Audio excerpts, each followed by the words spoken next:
దేశంలో బీజేపీ అప్రహిత విజయాలతో దూసుకుపోతుందని BJP incharge కందుల సంధ్యారాణి అన్నారు.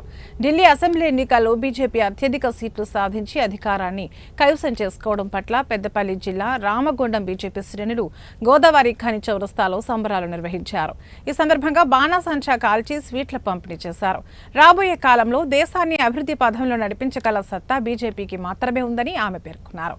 దీనికి నరేంద్ర మోడీ ఇలాంటి సమర్థవంతమైన నాయకుల పనితీరే నిదర్శనమన్నారు.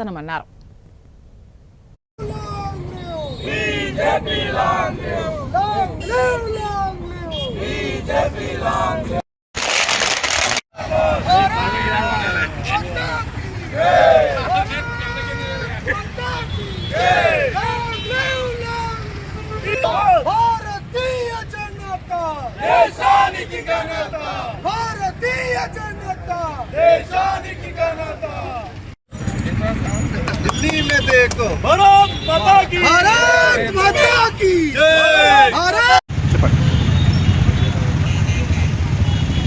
ఇవాళ ఢిల్లీలో జరిగినటువంటి ఎన్నికలలో ఢిల్లీ పీఠంపై కాషాయం జెండా ఎగిరింది.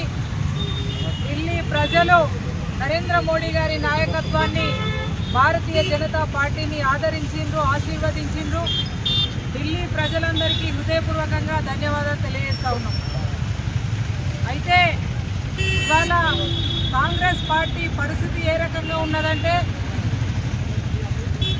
స్వయంగా రాహుల్ గాంధీ వచ్చి ప్రచారం చేసిన, తెలంగాణ రాష్ట్ర ముఖ్యమంత్రి రేవంత్ రెడ్డి పోయి ప్రచారం చేసిన, ఢిల్లీ ప్రజలు గుండు సున్నాని వాళ్ళకు అందజేసింది. ఇవాళ కేవలం రెండు రాష్ట్రాలలో ఇవాళ కాంగ్రెస్ ఉన్నది. అది ఒకటి కర్ణాటక, ఒకటి తెలంగాణ. ఎన్నో మోసాలు, ఎన్నో అబద్ధాలు చెప్పి ఈ రెండు రాష్ట్రాలలో మాత్రమే కాంగ్రెస్ ఇవాళ నిలబడ్డది. భవిష్యత్తు లోపల ఈ రెండు రాష్ట్రాల్లో కూడా గుండు సున్నాని ప్రజలు అందజేయడానికి సిద్ధంగా ఉన్నారు. ఇప్పటికిప్పుడు ఎన్నికలు పెట్టినా కూడా కాంగ్రెస్ ఢిల్లీలో ఏ రకమైన సున్నా వచ్చిందో